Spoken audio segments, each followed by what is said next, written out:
Dar início aos nossos estudos a respeito do Evangelho de Jesus, para o que pedimos a assistência e proteção dos vossos bondosos mensageiros e do nosso anjo da guarda, a fim de que nos esclareçam a inteligência e nos dê o discernimento necessário a nós, os encarnados, e aos nossos irmãos desencarnados, que aqui vieram com a permissão do Pai, para bem compreendermos o que vamos estudar. Rogamos a Jesus, o nosso mestre e guia, seja conosco e presida a nossa reunião. Em teu nome, Senhor, o seu bendito Filho Jesus, a nossa Mãe Maria, de Ismael e da irmã veneranda, protetora desta casa, damos por aberta a reunião de estudos desta noite. Assim seja. O mundo e o mal. Não peço que os tire do mundo, mas que os livres do mal. Jesus, em João 17:15. Nos centros religiosos, há sempre grande número de pessoas preocupadas com a ideia da morte. Muitos companheiros não creem na paz, nem no amor, senão em planos diferentes da terra. A maioria aguarda situações imaginárias e injustificáveis para quem nunca levou em linha de conta o esforço próprio. O anseio de morrer para ser feliz é a enfermidade do espírito.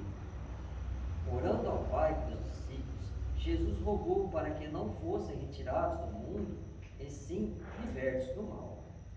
O mal, portanto, não é essencialmente do mundo, mas das criaturas que o habitam.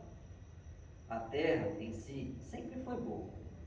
De sua lama brotam lírios de delicado aroma. Sua natureza maternal é repositório de maravilhosos milagres que se repetem todos os dias.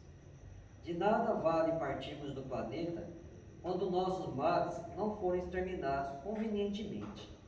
Em tais circunstâncias, assemelhamo-nos aos portadores humanos das chamadas moléstias incuráveis. Podemos trocar de residência, todavia, a mudança é quase nada se as feridas não os acompanham. Faz-se preciso, pois, embelezar o mundo e aprimorá-lo, combatendo o mal que está em nós.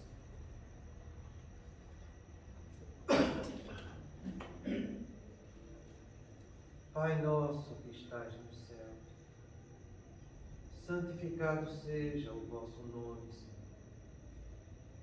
Que venha a nós o vosso reino, que seja feita a vossa vontade, assim na terra como nos céus. O pão nosso de cada dia nos dai hoje, Senhor. Perdoai as nossas ofensas, assim como nós perdoamos aos que nos têm ofendido. E não nos deixeis que entremos em tentações, e livrai-nos, Pai, de todo o mal, porque Teu é o reino, o poder e a glória para sempre. Amém. Espíritos esclarecidos e benevolentes, bondosos mensageiros de Deus, que tendes por missão assistir aos homens e conduzi-los pelo bom caminho, sustentai-me nas provas desta vida. Dai-me força para suportá-las sem murmurar. Afastai de mim os maus pensamentos e fazei que eu não dê entrada a nenhum espírito que tentasse induzir-me e conduzir-me no caminho do mal. Esclarecei minha consciência com relação aos meus defeitos e tirai-me de sobre os olhos o véu do orgulho, capaz de impedir-me-os perceber e confessá-los a mim mesmo.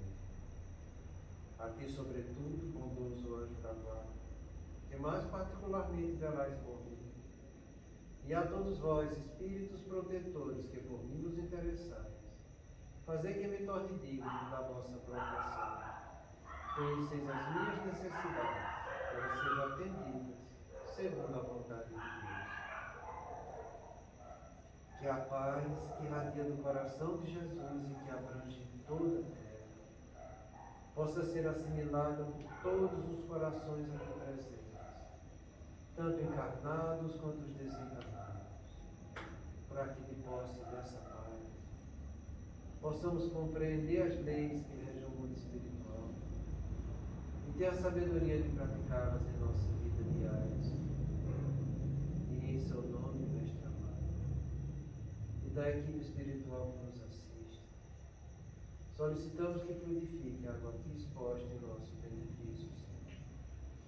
Que assim seja, damos graças a Deus.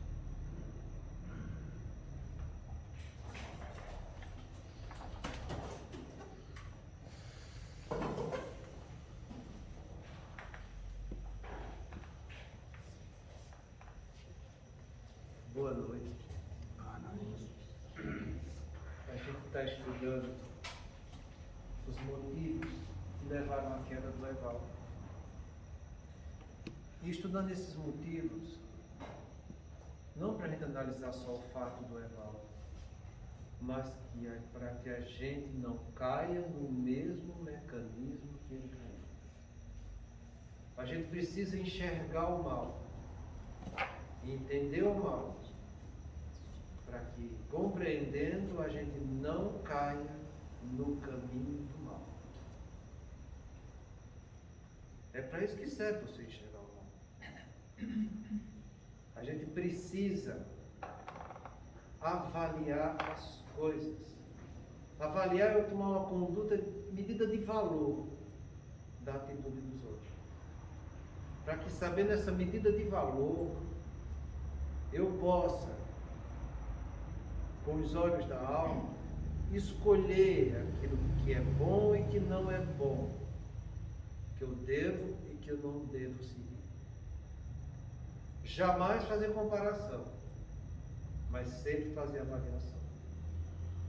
Na comparação a gente faz uma confrontação entre duas coisas. Na avaliação não. Eu vou ver a medida de valor de uma coisa. Então a gente está analisando a medida de valor da atitude do Evaldo, para que a gente veja onde ele caiu, as orientações que Jesus deu, como a doutrina espírita nos explica, para que a gente não caia no mesmo caminho. Por isso que eu estou trazendo sempre para vocês os motivos que levaram à queda, a opinião do Alírio e o ensinamento de Jesus. Porque nada vai adiantar a gente ver o que motivou a queda dele e não aplicar aquilo para a nossa vida. A gente precisa botar uma coisa na cabeça, sabe? A gente necessita trazer o conhecimento da verdade para dentro da gente.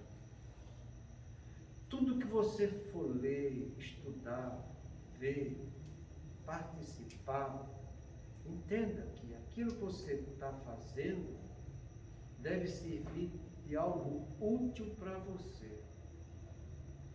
Se aquilo não for útil, é melhor que você não vá ver, é melhor que você não vá participar. Quando eu vou ver alguma coisa só por ver, eu estou desencadeando em mim um negócio chamado de curiosidade. E isso é extremamente maléfico para as pessoas. Você vê no livro, por exemplo, O Nosso Lar de André Luiz, uma das maiores orientações que a mãe do Ulisses fala para André Luiz é para ele não cair na atitude de curiosidade. Se você for ver esse livro, você vai ver várias vezes, não só nesse, como os mensageiros também. Entendeu? André Luiz falando que tinha que domar a curiosidade dele, que ele não podia praticar aquilo com curiosidade, que ele tinha que controlar a língua dele para não ir atrás de bisbilhotar a vida dos outros, só por bisbilhotar. Isso é que é curiosidade, isso é ruim. Entendeu? A gente tem que aprender a ir atrás das coisas que são úteis para a gente. Então é por isso que a gente estuda isso.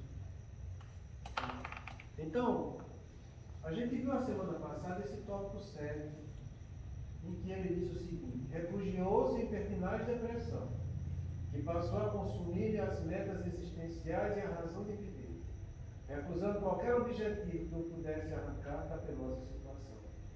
E ali ele comenta: todo aquele que não aceita sua situação e se rebela contra a vida, entra em quadro depressivo.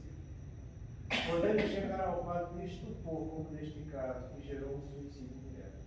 Esse comentário que está sendo feito aqui, ele não é para qualquer pessoa. É um espírita estudioso e divulgador da doutrina, é um médico psiquiatra que trabalha com psicologia transpessoal. É reconhecido Não só no Brasil o trabalho do marido, mas em vários locais do mundo, sabe? Então isso que ele fala aqui, todo aquele, ele não deixou nenhuma exceção, sabe? Que não aceita a sua situação e se rebela contra a vida, ele entra em quadro depressivo. E não tem boca porque entra mesmo. Então não é à toa que a gente vê que hoje em dia no mundo existe em média 400 milhões de pessoas com depressão sendo tratadas. É uma estatística muito alta, gente. E a tendência é ascendente. A coisa não para de crescer. Entendeu? A coisa está só subindo. A estatística está só aumentando. Entendeu? E a Organização Mundial de Saúde trabalhando, todo mundo trabalha porque a maioria dessas pessoas que estão no quadro depressivo, como ele fala aqui, a grande maioria delas, mais de 50%, está na fase mais produtiva da vida, que é em torno dos 35 até os 45 anos. Isso gera uma despesa monstruosa para o país, porque são pessoas que se afastam do trabalho, que ficam encostadas, recebendo dinheiro do governo, não produzindo, gerando descontentamento, conflito na família. E, se você tiver uma noção, em torno de 10 a 15%, no mínimo, vai tentar um suicídio pelo menos uma vez na vida. Fora aqueles que conseguem. E aqueles que tentam suicídio e que não conseguem, a chance de tentar suicídio novamente é de 50% a 60% de vezes. Então, é uma doença assustadora. Então, a gente não está falando por qualquer coisa. Então, o que é que a gente tem que fazer para que as pessoas não entrem nesse movimento que o nosso irmão Evaldo entrou? Porque é aí que está a beleza da coisa. A gente sempre fala que a medicina, o primor dela é a medicina preventiva. É eu tomar precaução para que eu não fique doente. Isso é muito importante. Para vocês terem uma noção, a Organização Mundial de Saúde, ela declarou que as pessoas idosas são doentes. Ser idoso é uma doença. Você sabia disso? Não é interessante? Ter idoso é todo aquele que tem mais de 60 anos. De 60 até 75 anos é idoso. Acima de 75 anos é velho. E não tem boca, o nome é velho mesmo. As pessoas dizem, eu não sou idoso, eu não sou velho, eu sou idoso. Mas o nego não sabe nem o que ele está falando, porque não sabe nem a definição de saúde, não sabe a definição de doença, ele não sabe o que é que a Organização Mundial está falando. Ele está falando da Organização Mundial, gente. Não é de qualquer coisa, não. É algo que representa o mundo da saúde. E por que é que ela faz isso? Porque toda pessoa com mais de 60 anos tem doenças crônicas incapacitantes e a maioria delas vai levar à morte. Então todo idoso tem que saber que ele é uma pessoa doente. É por isso que a gente tem que ter em mente isso. E o que é uma pessoa que não tem saúde? A gente define doença como uma pessoa que não tem um pleno bem-estar físico, mental e espiritual que esteja ou não associada à doença, entende? Então, quando você já tem um comprometimento desse bem-estar, quem não tem comprometimento de bem-estar? Qual a pessoa que com 60 anos vai fazer o que fazia com 40? Onde é que está o bem-estar físico dela? Não tem, está limitado. Então, essas coisas a gente tem que parar, pensar e refletir, porque a gente está caminhando para isso. Eu já estou lá, né? Vocês, que são mais novos, vão chegar lá. Ou acham que vão escapar? Vão ficar jovens pro resto da vida? Não vão. Então a gente tem nossos problemas e a gente tem que reconhecer esses problemas que temos. E tem que fazer de tudo para se prevenir das doenças. Então, se você acha que você não vai ter depressão, e que depressão é para os fracos, como tem muito ignorante que diz isso, não caia nessa. Você não sabe onde está o gênero maior da sua prova e expiação. Ninguém aqui sabe. Para você ter uma noção, o livro Memórias do Suicídio, a história do Botelho, ele estava beirando já os 80 anos, quando chegou a maior prova e expiação da vida dele, e ele falhou. Ele que pensou que tinha passado por tudo, que ia sair bonitinho na fita, dançou. Porque ele ia passar só 2 meses sendo servo. E não conseguiu suportar, deu um tiro na cabeça. Então nós não sabemos quando vai ser nossa maior prova, nossa maior expiação. Porque quando chegar essa prova e expiação, se você não aceita, se você se rebela, você cai aqui, ó, transtorno depressivo. E para você ser diagnosticado de transtorno depressivo, não precisa de muita coisa. Apenas 2 semanas de tristeza profunda, em que você não consegue se desvencilhar dela. 2 semanas em que você começa a perder o prazer de fazer as coisas que você fazia. 2 semanas que pode ser associado a perda de apetite, ou comer demais, ou perda de sono, ou dormir demais, dor no corpo, entende? E aí vai. 2 semanas você tem um diagnóstico de transtorno depressivo. Então você já está lá dentro do quadro de depressão.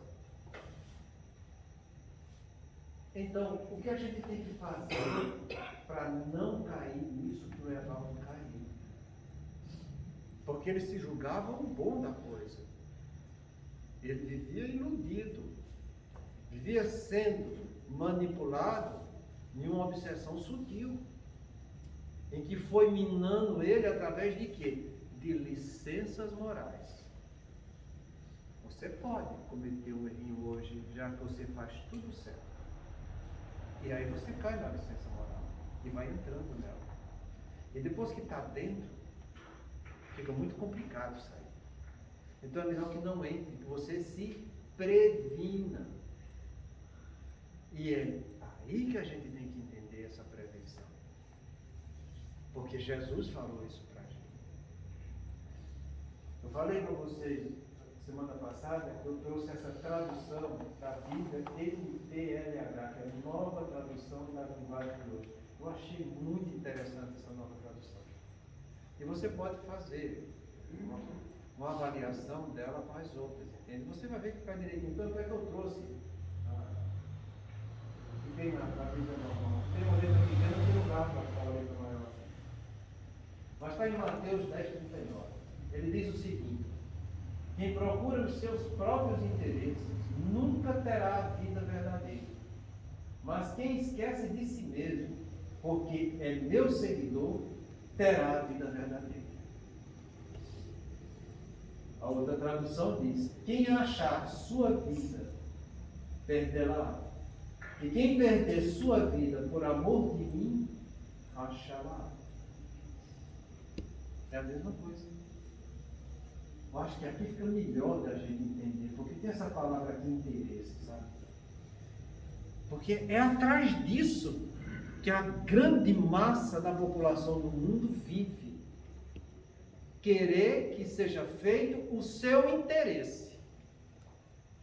Aquilo que ele acha que deve para a vida dele, ele quer ir, vai de cabeça naquilo ali. E aí a coisa começa a ficar complicada. Porque quais são os nossos interesses? Nossos interesses de cada um que está aqui encarnado é querer reviver o que viveu em vidas passadas que lhe deu prazer.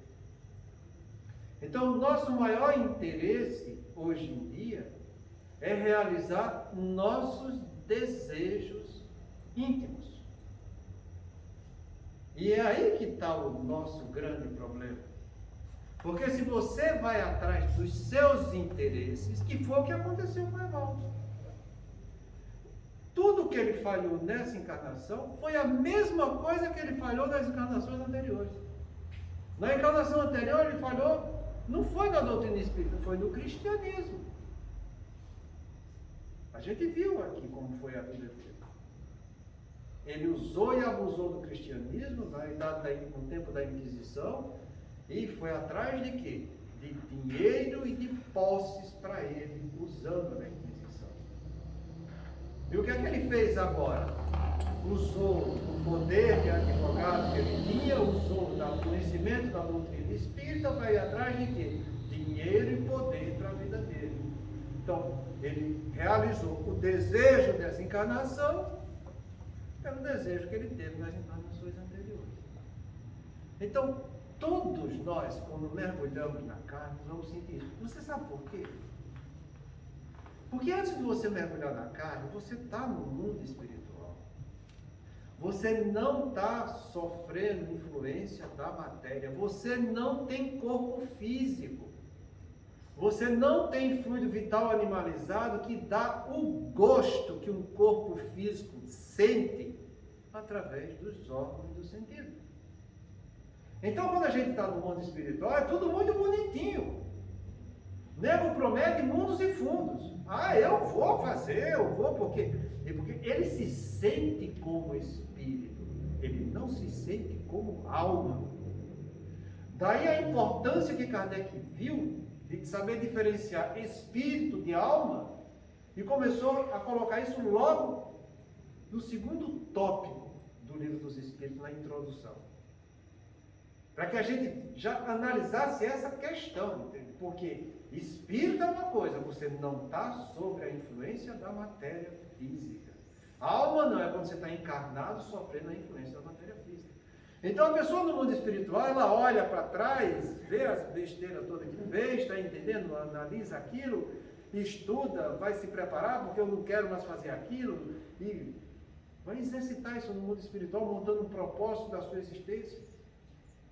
E ela se sente fortalecida, porque ela não está tendo ainda o gosto que o corpo dá.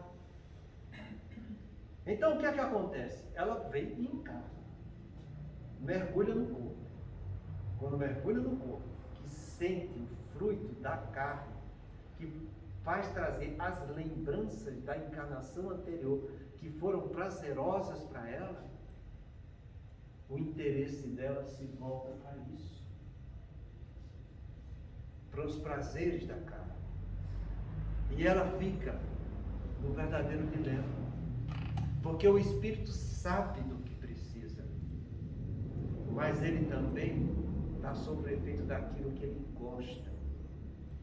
Por isso que Jesus falou: vigiai e orai para não entrardes em tentação, porque na verdade o espírito está pronto, mas a carne é fraca e ele se deixa sujeitar pela influência da carne na sua vida. É por isso que Jesus fala, para que a gente não vá atrás dos nossos próprios interesses humanos que a gente está vivendo aqui na Terra. Porque se você for, você vai fugir da verdade. Porque a verdade é algo que a gente tem que ir atrás de conquistar para a nossa vida, que ainda não faz parte de nós. Nós temos em cada um de nós uma vontade muito relativa e pequena. Porque nós estamos no planeta de provas e expiações.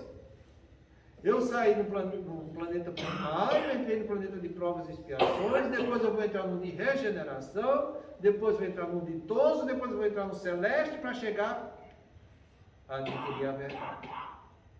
Então a gente está no segundo degrau. A gente está fazendo um esforço para ver se a gente continua aqui na Terra para ser um planeta de regeneração. No planeta de regeneração vão estar aqueles que querem fazer o bem.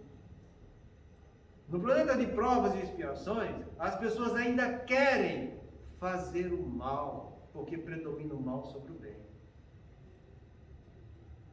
No planeta de provas e expiações, tem os espíritos imperfeitos, que é como está na classificação, que tem lá no Livro dos Espíritos, no tópico 6.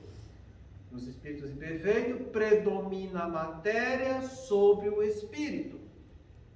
Somos nós. Então eu venho do mundo espiritual pronto. A carne é fraca. Predomina a matéria sobre o espírito. Então eu me entrego para os meus interesses. Para você ter uma noção da primeira alteração efetiva que todos nós passamos, que mostra a influência da matéria em cada um de nós, é quando chega a puberdade. Quando chega a puberdade, o que é que acontece? O teu corpo começa a ter os hormônios atuando sobre ele. Vem os caracteres sexuais secundários que vai dar origem a um corpo adulto no futuro para você. Teu espírito começa a sentir a influência desses caracteres sexuais secundários, dando aquele corpo para ele. E ele sente essa influência e ele olha para ele, ele sente aquele corpo, mas aquele corpo é diferente daquele corpo que ele tinha na outra encarnação. Então ele começa a se questionar. Eu não gosto desse cabelo, não gosto dessa espinha, não gosto dos meus olhos, não gosto dessa forma, eu queria um corpo mais bombado, esse corpo não é legal, entende? Meu peito é grande, minha bunda não é assim, a barriga está desse jeito. Ele se questiona. Porque ele está num corpo diferente daquele que ele viveu na encarnação anterior e que deu prazer para ele. Então ele começa a confrontar a afetividade do corpo que ele tem hoje com a afetividade do corpo que ele teve ontem. Quem não passou por isso aí? Quem não passou? É aí que começa a surgir nossos interesses. E a gente tem que ter cuidado com isso, porque olha o que Jesus fala: quem procura seus próprios interesses nunca terá a vida verdadeira. Vai ter uma vida de ilusão. É aí que está o nosso problema. Porque eu preciso esquecer de mim mesmo. Por quê? Mas quem esquece de si mesmo, porque é meu seguidor para seguir Jesus, terá a vida verdadeira. Vê se é fácil você convencer uma pessoa na puberdade de questões religiosas. Vê se ele quer saber disso. Vê se o adolescente quer saber disso. É difícil, gente. É muito difícil. Principalmente no mundo de hoje, em que as pessoas estão cada vez mais tentando desestruturar tudo que a gente conseguiu construir de bom, que é muito pouco, mas a gente tem construído muita coisa boa. Mas que as pessoas questionam. E questionam para tentar destruir. E com isso tem um liberalismo que é extremamente doentio, com a libertinagem assustadora. Então cuidado, porque quando você está indo atrás dos seus interesses, você está indo atrás de uma vida que não condiz com a verdade, porque a nossa verdade relativa é pequena em comparação com a verdade absoluta que eu tenho que alcançar, e eu vou alcançar quando eu passar por um planeta de regeneração, quando eu passar por um planeta ditoso, quando eu passar por um planeta celeste, eu me aproximar de Deus. O chão é grande. O chão é muito grande. Doutor, vou fazer uma pergunta a vocês. Se for ignorante, não me perdoa. Mas assim, eu acho, pelo que eu estou entendendo, mas tem que esquecer de si mesmo para seguir Jesus, o ensinamento de Jesus. E aqui na Terra, no mundo de provas e expiações, somente quem é espírito missionário consegue fazer isso. Não, é por isso que eu estou falando isso tudo que eu vou chegar agora. Não, de jeito nenhum. Porque a gente tem De que um pensar jeito também na nossa nenhum. evolução. O que eu quero que vocês entendam é que nós aqui sempre prevalecemos nossos interesses. Sempre. Uma prova tão grande disso, e eu torno a repetir, entende? São as pessoas que não conseguem praticar o autoconhecimento todo dia para procurar se corrigir todos os dias. Por quê? Porque se ela for praticar o autoconhecimento todo dia, ela vai ter que educar os interesses dela. A consciência dela vai mostrar que tu está fazendo errado. Tu precisa fazer melhor. Você sabe qual é o certo. Você está indo em busca de coisas que não são muito boas para você. Porque todos nós trazemos do mundo espiritual para cá o nosso propósito existencial de vida que vem gravado em nossa consciência, e que à medida que eu estou passando pela prova e expiação aqui, a voz da minha consciência vai mostrar o caminho certo. Do mesmo modo que os meus interesses vão mostrar o caminho errado. O que é que a gente faz? O que a gente faz é que a gente sempre vai em busca dos interesses nossos. E o pior é isso. O pior é que os pais hoje em dia estimulam os filhos a ir atrás de seus interesses. Eles não ensinam a ir atrás da verdade. É difícil você pegar um pai ou uma mãe que sente um filho para mostrar o caminho da verdade. Porque só existe um meio de você, dentro do seu lar, mostrar para os seus filhos o caminho da verdade, que é o estudo do Evangelho do lar. Não existe outro jeito. Eu tenho que trazer Jesus, entende? Eu tenho que seguir Ele, que sabe a verdade, que veio mostrar a verdade. Porque Ele mesmo disse, eu e o Pai somos um. Eu vim para fazer a vontade do Pai. Eu não venho para fazer os interesses dele, não. Jesus veio para fazer a vontade de Deus. E Ele pede o tempo todo para que a gente faça a vontade de Deus. A gente deixou isso registrado no Pai Nosso. Seja feita a tua vontade na terra e no céu. Nem todos que dizem Senhor, Senhor entrarão no reino dos céus. Apenas os que fazem a vontade do meu Pai. Não foi assim que Ele falou para a gente? Então eu tenho que trazer o quê? A vontade de Deus dentro do meu lar, para que eu viva isso e consiga passar isso para os meus filhos. É assim que eu vou ter que fazer. Para mostrar para os meus filhos que todos nós temos nossos interesses. Mas que a gente precisa educar nossos interesses, tendo como a meta final, Jesus e a verdade. É só isso. Quem não pode fazer evangelho no lar? Quem não pode? Eu pergunto para vocês, e eu falo, quantas vezes a gente deve fazer evangelho no lar? Pastor, não, uma vez, duas. Não, tá bom. Então, 2 vezes na semana você faz o evangelho, chama Jesus. E nos outros dias você está chamando quem? Quem está chamando? Então a gente tem que fazer evangelho no lar todo dia. Ou tem algum dia que você vai dizer, não, Jesus, hoje você não entra. Hoje eu estou ocupado com outra coisa. Que são o quê? Meus interesses. Não é com capeta, não, é com seus interesses. Está entendendo como que é a coisa? Então a única maneira de eu trazer Jesus para ser seguidor dele é conhecer a verdade. E eu vou conhecer como? Estudando Jesus. Não tem outra maneira. E à medida que eu vou estudando Jesus, eu tenho que tomar ele como meio para educar os meus interesses. Então você tem que fazer evangelho no lar, como a Antonina fazia lá no livro Os Mensageiros. Que pegava suas criancinhas lá de 5, 7, 10, 11 anos, entende? Sentava, entende? Começava a fazer o evangelho e perguntava, o que é que você viu de interessante hoje? E uma dizia, na escola aconteceu isso. E você? Não, eu li no jornal isso. E cada uma dizia algo que foi interessante para eles. Para que vendo o que é interessante para eles, fosse visto depois uma leitura do Evangelho, que é onde está a verdade de Jesus, para que essa leitura do Evangelho, onde está a verdade de Jesus, fosse trazer a educação para os interesses que despertaram naquelas crianças que estavam começando a acordar para a vida. Entende como é feito o Evangelho no lar? Está lá no livro do Mensageiro. Facinho para todo mundo ler. Para todo mundo aprender.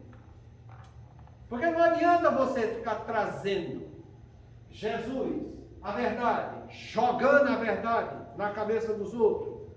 É assim, essa, pum, joga na cabeça dos outros, sem saber o que passa na vida dos outros, principalmente dos nossos filhos. Deixa ele falar dos interesses dele. Porque aquilo que chama a atenção numa criança é aquilo que é importante para ser educado nela. E não você querer levar algo para a criança que ela não tem motivo nenhum para escutar aquilo. Então aquilo ela está escutando, está até entendendo, mas não tem como aplicar na sua vida. Ela entende, mas falta compreensão para dentro dela, para que essa verdade faça parte da verdade dela. Então o que é que a gente tem que fazer? Fala o que é do teu interesse, porque isso faz parte da motivação interior dela. E você vai agregar nessa motivação interior dela o caminho da verdade. É assim que você sente? É assim? Então foi assim que o coleguinha fez? Vê o que é que Jesus diz, como é que a gente deve fazer.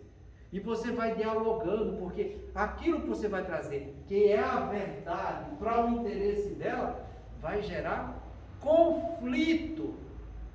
E o conflito vai desencadear o quê? Questionamentos. Então você entendeu o que é que Jesus falou em relação a isso que despertou o teu interesse? Ela vai dizer, até que eu entendi, mas eu ainda acho que é diferente. E ela vai questionando e você vai respondendo, tendo como referência Jesus. E não o que você acha. O que é que te chama para a responsabilidade isso? Te chama para a responsabilidade que você tem que estudar Jesus para saber o que vai falar para a sua criança. Porque senão ela vai te dar um nó. E você vai ficar gaguejando para responder. E aí quando você gagueja para responder, não, você está falando, mas nem você sabe. Você está falando, mas você não entende da coisa. Então você que quer ir para o caminho da verdade, vá você primeiro. Para que fazendo você primeiro, você tenha condição de fazer para os outros. Porque é aí que está o segundo mandamento. Amarás o teu próximo como a ti mesmo. Primeiro te ama, para que tendo esse amor você dê para o outro. Então você quer amar seu filho, que é o próximo, mais próximo que tem que sair da tua vida? Primeiro se ame, indo atrás da verdade e sendo seguidor de Jesus. Para que estudando todo dia esse seguidor, você vá ampliando essa verdade dentro de você.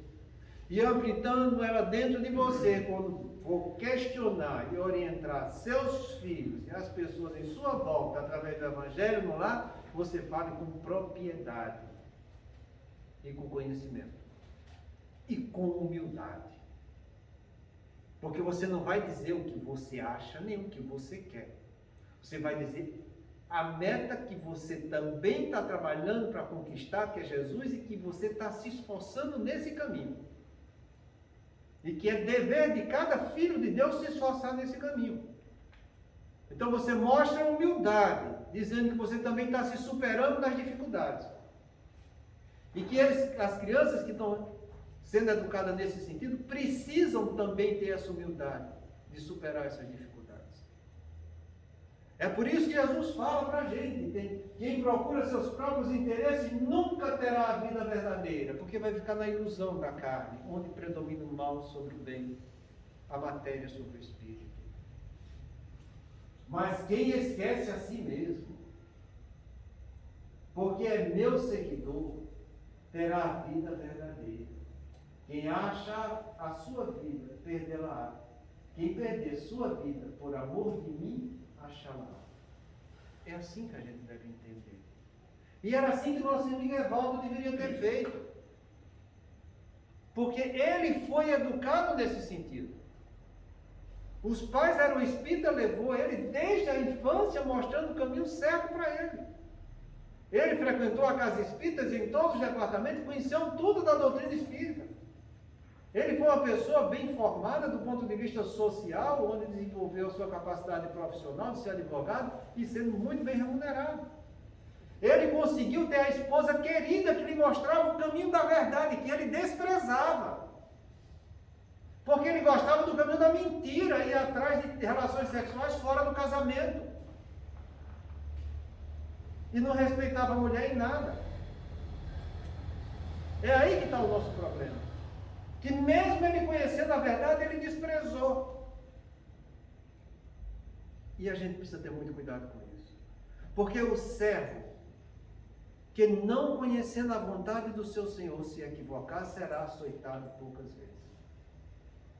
E o servo que conhecendo a vontade do seu Senhor se equivocar, será açoitado muitas vezes. Daí o padecimento dele no mundo espiritual. E também no mundo aqui físico. E nós estamos nesse mesmo trajeto. Porque Deus dá e mostra para cada filho dele o caminho da verdade. Imagina que Deus vai deixar um filho dele sem ter a opção de conhecer o caminho da verdade. Deus não vai fazer isso. Então todos nós temos a possibilidade que bate em nossa porta para que a gente siga o caminho da verdade. Se você vai desprezar o caminho da verdade, o problema é seu. Porque você está valorizando mais seus interesses do que o caminho que você deve percorrer para melhorar a sua qualidade espiritual. Então acorda, gente. Porque isso que o irmão Evaldo caiu, se brincar, quem vai cair somos nós também. Acorda, gente. Porque a espiritualidade inferior sabe muito bem disso e da nossa predileção para a matéria. Ela sabe captar em cada um de nós o desejo central que a gente tem aqui com o corpo, que nos dá essas sensações. E sabendo disso, ela sabe muito bem estimular aquilo que nos dá prazer. Para que eu fuja do caminho da verdade. Para que eu vá em busca dos meus interesses. E aí eu comprometo a minha encarnação. E algo que eu devia trabalhar para conquistar muito, indo em busca do meu progresso, que eu me preparei antes de mergulhar na carne. Que eu tive um anjo da guarda que sabia de tudo. Estava sempre me mostrando pela voz da consciência de como eu deveria agir, eu possa me comprometer. E me comprometendo, eu chego na situação dele. Cometendo, dando cabeçada em cima de cabeçada. Para quando chegar numa idade mais avançada, quando a velhice bater na porta, ou quando os idosos já somos, né? Porque todo idoso, como eu falei aqui, é doente. Então, se é doente, é debilitado, tem pouco fluido vital, tem pouca energia.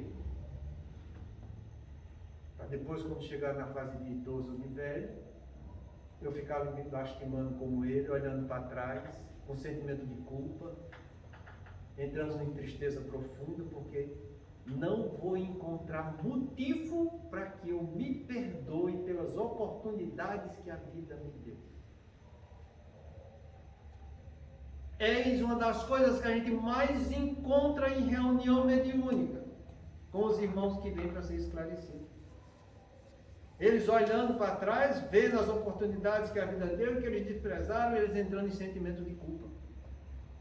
É extremamente comum você encontrar irmãos no mundo espiritual, que vêm se comunicar conosco, com quadros e sintomas depressivos.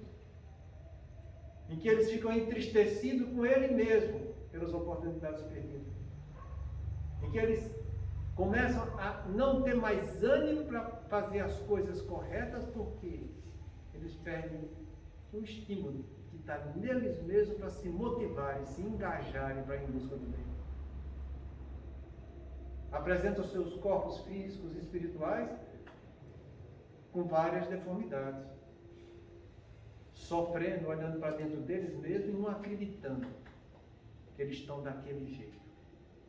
Eles mesmos se chocam, mas eu não sou desse jeito, mas está daquele jeito. Então, vamos evitar dor e sofrimento.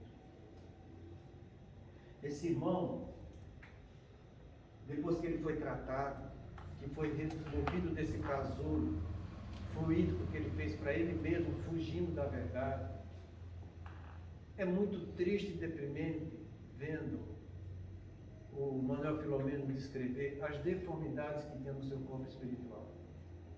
As chagas que ele apresentava, que só a partir de agora poderiam começar a ser tratadas em virtude das lesões que ele mesmo causou para ele com o culpismo que ele entrou. Porque o culpismo é isso, é você se castigar porque você se julga, se condena e se pune e quer sofrer, porque é assim que a gente faz com os culpados. Então vamos ter um pouco de cuidado na vida. E saber que a gente precisa estudar a verdade. Para que a gente, estudando a verdade, a gente sendo seguidor da verdade, a gente possa levar essa verdade para educar nossos próprios interesses. E os interesses daqueles que estão envolvidos conosco.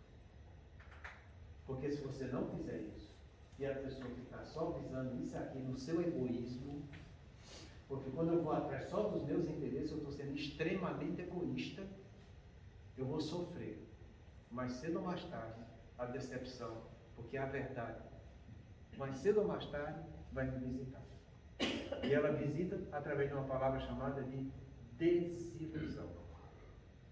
Que é como o Chico falava, a desilusão é a visita da verdade. Muita paz a todos. A gente precisa terminar agora e depois teremos uma outra reunião.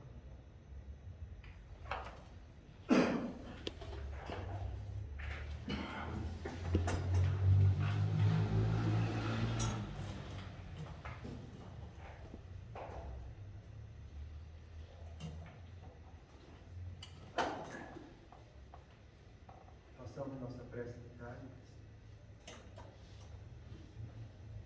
com o pensamento voltado aos nossos irmãos que estão sofrendo tanto nas áreas de guerra e de conflito. Pensemos neles. Deus nosso Pai, que tens poder e bondade, dai a força àquele que passa pela provação. Dai luz àquele que procura a verdade. Põe no coração do homem a compaixão e a caridade. Deus, dai ao viajor a estrela guia, ao aflito a consolação, ao doente o doutor. Pai, dai ao culpado o arrependimento, ao espírito a verdade, à criança o guia, ao órfão o pai. Senhor, que a vossa bondade se estenda sobre tudo que criaste. Piedade, Senhor, para aquele que vos não conhece. Esperança para aquele que sofre. Que a vossa bondade permita aos Espíritos Consoladores derramarem por toda parte a paz, a esperança e a fé. Deus, o Pai, uma faísca do vosso amor pode abrasar a terra. Deixai-nos beber nas fontes desta bondade fecunda e infinita, e todas as lágrimas secarão, todas as dores acalmar-se-ão, e um só coração, um só pensamento subirá até vós como um grito de reconhecimento e de amor. Como Moisés sobre a montanha, nós vos esperamos com os braços abertos, ao poder, à bondade, à beleza, à perfeição. E queremos de algum modo alcançar a vossa misericórdia. Deus, dai-nos a força de ajudar o progresso a fim de subirmos até vós. Dai-nos a caridade pura, dai-nos a fé e a razão. Dai-nos a simplicidade que fará de nossas almas o espelho onde se refletirá a vossa imagem. O tempo não para. Se agora encontras o teu ontem, não ouvides que a tua ação de hoje será a luz ou a treva do teu amanhã. E ainda, Pai, com o coração coberto por esse amor contido nessa prece de Cáritas, e agradecemos mais uma vez pela oportunidade de todos nós estarmos aqui buscando esse conhecimento. E pedimos, Pai, para que nos dê luz e sabedoria em nos avaliar, nos conhecer, colocar esses ensinamentos em prática. Olhe, Pai, pelos nossos familiares, pelo nosso lar, e em especial, Pai, a todos esses irmãos nossos que estão nessas regiões conflitantes em guerra. Peço, Pai, também que olhe pelo Brasil, que domingo a sua vontade seja feita aqui no Brasil, Senhor. Coloque, Senhor, sabedoria em cada um que vai lá votar. Pai nosso que estais no céu, santificado seja o vosso nome. Venha a nós o vosso reino. Seja feita a vossa vontade, assim na terra como no céu. O pão nosso de cada dia nos dai hoje, Senhor. Perdoa, Pai, as nossas ofensas, assim como nós perdoamos a quem nos tem ofendido. Não nos deixes entregues às tentações, mas livra-nos, Senhor, de todo mal, que assim seja.